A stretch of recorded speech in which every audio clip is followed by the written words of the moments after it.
Assalamualaikum warahmatullahi wabarakatuh. Salam sejahtera untuk kita semua. Kita akan belajar mata pelajaran IPS dengan materi mengenal negara-negara ASEAN, lebih khususnya karakteristik negara Indonesia. ASEAN merupakan akronim dari Association of Southeast Asian Nations, merupakan organisasi yang beranggotakan negara-negara di Asia Tenggara. ASEAN berdiri pada tanggal 8 Agustus 1967 di Bangkok, Thailand. ASEAN diprakarsai 5 negara, yaitu Indonesia, Malaysia, Filipina, Singapura, dan Thailand. Saat ini, ASEAN beranggotakan 10 negara, yaitu Indonesia, Malaysia, Filipina, Singapura, Thailand, Brunei Darussalam, Vietnam, Laos, Myanmar, dan Kamboja. Letak geografis menunjukkan letak suatu daerah dilihat dari kenyataannya di bumi dan dibandingkan dengan posisi daerah lain. Negara-negara ASEAN sebagian besar memiliki wilayah laut dengan luas sekitar 5.060.100 km persegi. Adapun luas wilayah daratannya kurang lebih 4.817.000 km persegi. Hasil laut memberikan sumbangan cukup besar bagi pendapatan masyarakat di negara-negara ASEAN. Di antaranya anggota-anggota ASEAN lainnya hanya Laos yang tidak memiliki laut. Berdasarkan letak geografis, ASEAN terletak di antara dua samudra dan dua benua. Dua samudra tersebut yaitu Hindia dan Pasifik, sedangkan dua benua tersebut yaitu Asia dan Australia. Berdasarkan bentuk secara geografis, negara-negara ASEAN memiliki ciri yaitu pertama, kompak, berbentuk hampir seperti lingkaran, contohnya negara Kamboja. Fragmented, yaitu berbentuk kepulauan yang terpisah-pisah, contohnya Indonesia. Elongated, yaitu bentuk memanjang, contohnya negara Vietnam. Protruded, yaitu bentuknya lebih kompleks dan beragam, biasanya terdapat tangan yang memanjang, contohnya Thailand dan Myanmar. Letak koordinat adalah titik yang berpedoman pada garis latitude atau garis lintang dan longitude atau garis bujur suatu daerah pada peta. Letak koordinat sering disebut juga letak astronomis. Berdasarkan garis lintang pada peta, sebagian besar negara-negara ASEAN terletak di wilayah iklim tropis dan lainnya subtropis. Perbedaan iklim ini berpengaruh terhadap budaya dan interaksi manusia pada masing-masing negara, seperti cara berpakaian, bentuk rumah, makanan, dan lain-lain. Untuk selanjutnya, kita akan memahami karakteristik masing-masing negara anggota ASEAN secara umum.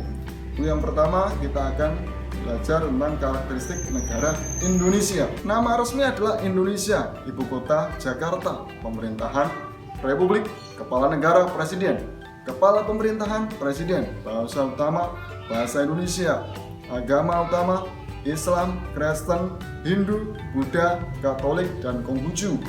Suku bangsa, dari hasil sensus tahun 2010 jumlah suku bangsa kurang lebih 1128 suku. Beberapa contoh suku bangsa diantaranya adalah Jawa, Sunda, Batak, Bugis, Sasak, Ambon, Asmat, Madura, dan lain sebagainya. Adapun jumlah penduduk yaitu sebesar 255,7 juta jiwa tahun 2015. Mata uang rupiah, hari kemerdekaan 17 Agustus 1945. Lagu kebangsaan Indonesia Raya, maskapai penerbangan Garuda Indonesia Airlines, bandar udara antara lain Soekarno-Hatta di Tangerang, Kuala Namu di Medan, Adi Sumarno di Solo, Bandara Internasional Ngurah Rai di Bali, Bandar Udara Sultan Hasanuddin di Makassar, dan lain sebagainya. Indonesia mengalami penjajahan bangsa-bangsa barat seperti Inggris, Portugis, Spanyol, dan Belanda. Belanda merupakan negara paling lama menjajah Indonesia. Sedangkan Jepang menjajah Indonesia tahun 1942 sampai 1945. Antara tahun 1942 sampai 1945, Indonesia dijajah Jepang sebelum memproklamasikan kemerdekaan. Sejak merdeka tahun 1945 sampai sekarang, mengalami beberapa kali perubahan konstitusi atau hukum dasar, yaitu UUD 1945 tahun 1945 sampai tahun 1949, Konstitusi RIS tahun 1949 sampai tahun 1950, UUDS tahun 1950 sampai tahun 1959, dan kembali lagi ke UUD 1945 setelah dekret presiden tahun 1959. Adapun UUD 1945 telah diamandemen sebanyak 4 kali, yaitu amandemen 1 pada tahun 1999, amandemen kedua tahun 2000, amandemen ketiga tahun 2001, dan amandemen keempat tahun 2002. Presiden pertama di Indonesia yaitu Insinyur Soekarno, sedangkan presiden ketujuh berdasarkan hasil pemilu tahun 2014 yaitu Presiden Joko Widodo. Istana Kepresidenan yaitu Istana Negara atau Istana Merdeka. Indonesia adalah negara kepulauan terbesar di dunia. Data dari Badan Informasi Geospasial pada Peta Negara Kesatuan Republik Indonesia menunjukkan bahwa jumlah pulau mencapai 13.466. Adapun luas daratan sebesar 1.922.570 km persegi dan luas perairannya adalah 3.257.483 km persegi. Indonesia terletak di antara 95 derajat bujur timur sampai 141 derajat bujur timur dan antara 6 derajat lintang utara sampai 11 derajat lintang selatan. Terletak di persilangan 2 benua dan 2 samudera. Secara geologis, Indonesia merupakan daerah pertemuan antara 2 deretan pegunungan yaitu Sirkum Pasifik dan Sirkum Mediterania. Selain itu, Indonesia juga merupakan pertemuan antara lempeng Asia, lempeng Indo-Australia, dan lempeng dasar Samudra Pasifik. Akibatnya, Indonesia dikelompokkan sebagai daerah yang labil, yaitu memiliki banyak gunung berapi dan sering terjadi gempa bumi, baik gempa tektonik maupun vulkanik. Indonesia beriklim tropis karena terletak di antara 2 garis balik, yaitu 23,5 derajat lintang utara sampai 23,5 derajat lintang selatan. Permukaan bumi memiliki perbedaan ketinggian secara vertikal yang disebut relief. Indonesia memiliki relief yang beraneka ragam bentuknya. Beberapa relief daratan di Indonesia antara lain pegunungan, dataran tinggi, dataran rendah, peneplain, dan depresi. Indonesia memiliki 2 deretan pegunungan besar yaitu Sirkum Pasifik melalui Sulawesi, Maluku, Irian, dan Halmahera. Sirkum Mediterania yang meliputi 2 jalur atau busur, yaitu busur dalam yang bersifat vulkanis dan busur luar yang bersifat non-vulkanis. Busur dalam melalui Sumatera, Jawa, Bali, Lombok, Sumbawa, Flores, Solor, Alor, Water, Damar, Nila, Serua, Manuk, Kepulauan Banda, dan berakhir di Pulau Ambon. Adapun busur luar melalui Pulau Semeluwe, Pulau Nias, Pulau Batu, Pulau Mentawai, Pulau Enggano, tenggelam di sebelah selatan Pulau Jawa, Pulau Sawu, Pulau Roti, Pulau Timur, Pulau Leti, Kepulauan Leti, Sermata, Kepulauan Barbar, Kepulauan Tanibar, Kepulauan Watubela, Kepulauan Laut Seram, Manipa, Baru, dan pulau-pulau kecil sekitarnya. Kepulauan Maluku merupakan daerah yang labil karena merupakan pertemuan dua sirkum tersebut, yaitu Sirkum Pasifik dan Sirkum Mediterania. Puncak tertinggi dari keseluruhan relief di Indonesia ada di puncak Kartens yang ada di Gunung Jayawijaya di Papua dengan ketinggian 4.484 meter dari permukaan air laut. Beberapa dataran tinggi di Indonesia yang terkenal antara lain dataran tinggi Dieng, dataran tinggi Magelang, Malang, dan dataran tinggi Bandung. Dataran tinggi ini disebut juga sebagai plateau atau plateau. Dataran rendah adalah bagian permukaan bumi yang tanahnya hampir rata. Ketinggiannya mulai dari 0 sampai 200 meter dari permukaan air laut. Dataran rendah juga banyak dijumpai di daerah aliran sungai. Contohnya di Sumatera bagian timur dan Jawa Barat bagian utara.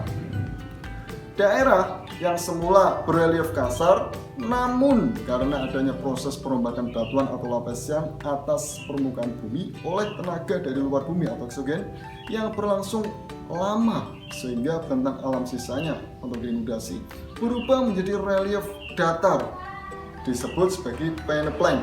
Sisa-sisa permukaan bumi hasil erosi yang berbentuk batuan yang menonjol yang disebut monano ditemukan di beberapa tempat antara lain di Pulau Bangka dan Belitung. Depresi adalah bagian permukaan bumi yang mengalami penurunan. Bentuk depresi yang memanjang disebut seleng, sedangkan bentuk depresi yang membulat disebut basin.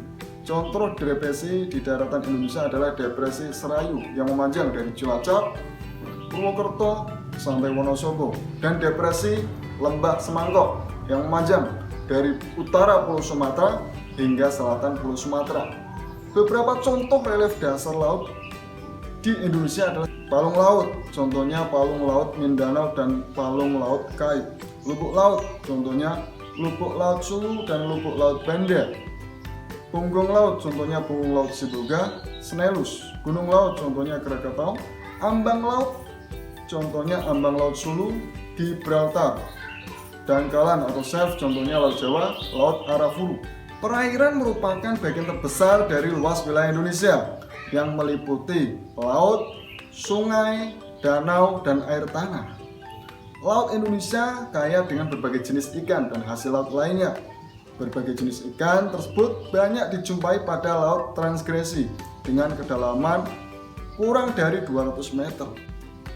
Letak laut transgresi ini meliputi bagian barat atau paparan Sunda, Indonesia, dan bagian timur, paparan Sahul. Hasil laut seperti teripang dan mutiara banyak dijumpai pada laut bagian tengah sebagai hasil proses inkresi. Secara umum, sumber air sungai-sungai Indonesia berasal dari air hujan, sehingga disebut sungai hujan atau sungai periodik.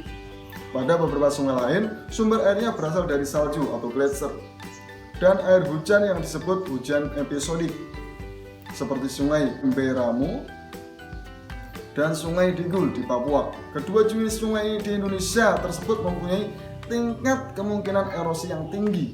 Beberapa sungai di pulau-pulau besar seperti Sumatera dan Kalimantan dapat dilayari dengan alat transportasi air seperti perahu, speedboat, dan kapal.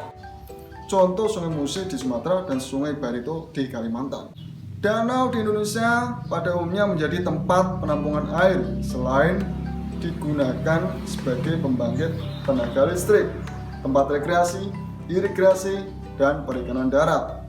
Adapun 10 danau terluas di Indonesia, diantaranya adalah Danau Toba di Sumatera Utara dengan luas 107.216 hektar, Danau Towuti di Sulawesi Selatan dengan luas 59.840 hektar, Danau Sentani di Renjaya dengan luas 34.375 hektar, Danau Poso di Sulawesi Tengah dengan luas 34.280 hektar, Danau Matana di Sulawesi Selatan dengan luas 16.640 hektar, Danau Ranau di Sumatera Barat dengan luas 12.528 hektar, Danau Laut Tawar di Aceh dengan luas 10.937 hektar, Danau Singkarak di Sumatera Barat dengan luas 10.176 hektar, Danau Maninjau di Sumatera Barat dengan luas 9.980 hektar, dan Danau Tempe di Sumatera Selatan dengan luas 9.406 hektar.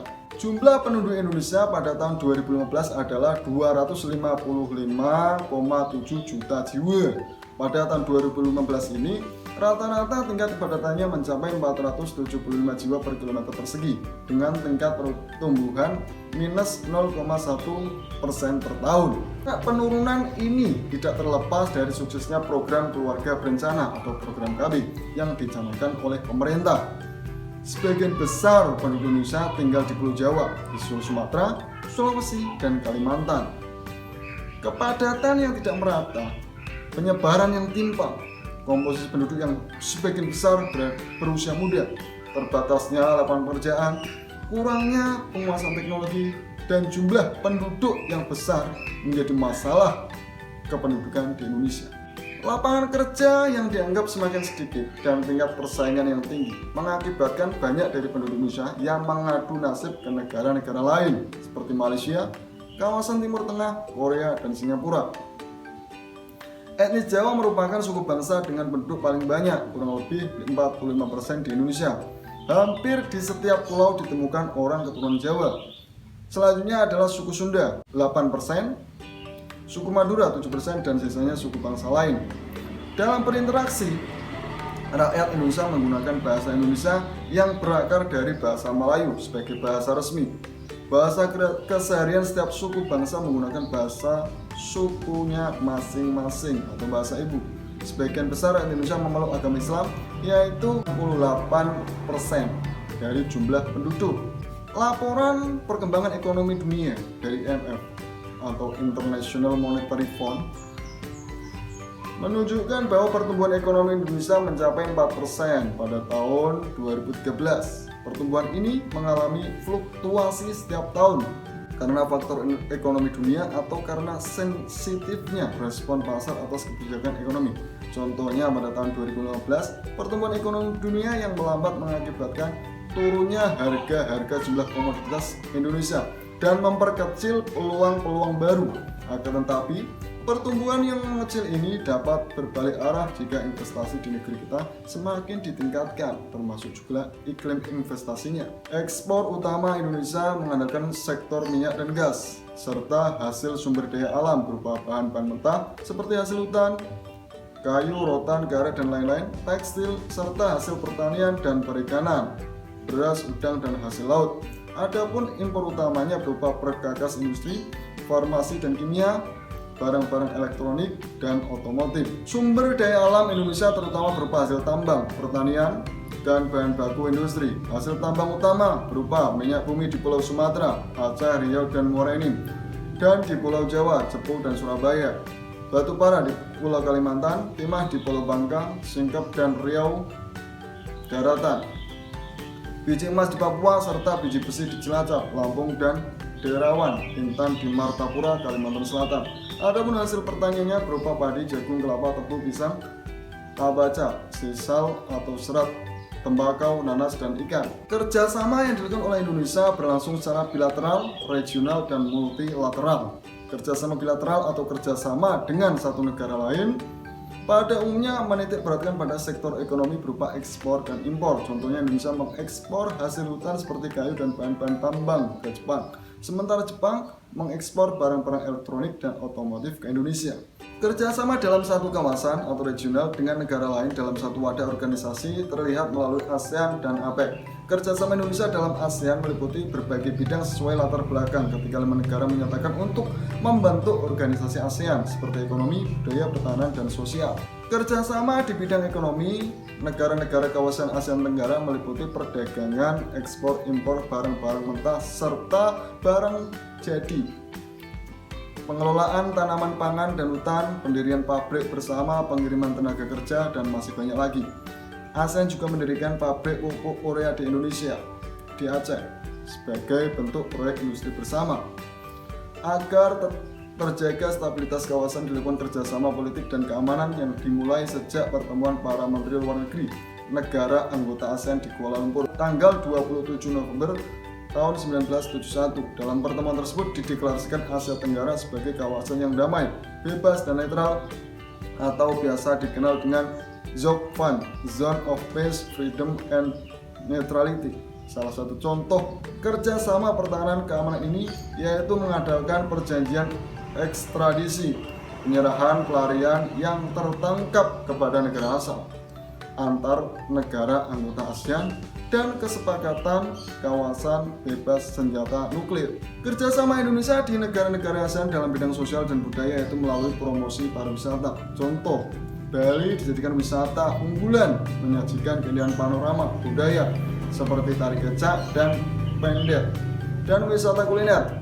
Selain itu, Indonesia mengekspor kerajinan seni ukir kayu seperti kerajinan mebel dari Jepara ke beberapa negara di Asia Tenggara seperti Thailand dan Malaysia. Sejak tahun 2009, United Nations Education, Scientific and Cultural Organization atau UNESCO mengukuhkan batik sebagai World Heritage atau warisan budaya dunia yang membuat batik terkenal di mancanegara khususnya di Asia Tenggara. Kerjasama antara Indonesia dan berbagai negara dilakukan dengan organisasi internasional yang terdiri atas beberapa negara. Contohnya selain di kawasan regional ada juga kerjasama dalam organisasi-organisasi lain seperti OPEC, Gerakan Blok, dan PBB. Demikianlah pembelajaran IPS tentang materi ASEAN yang bisa disampaikan. Mudah-mudahan bisa bermanfaat. Wassalamualaikum warahmatullahi wabarakatuh.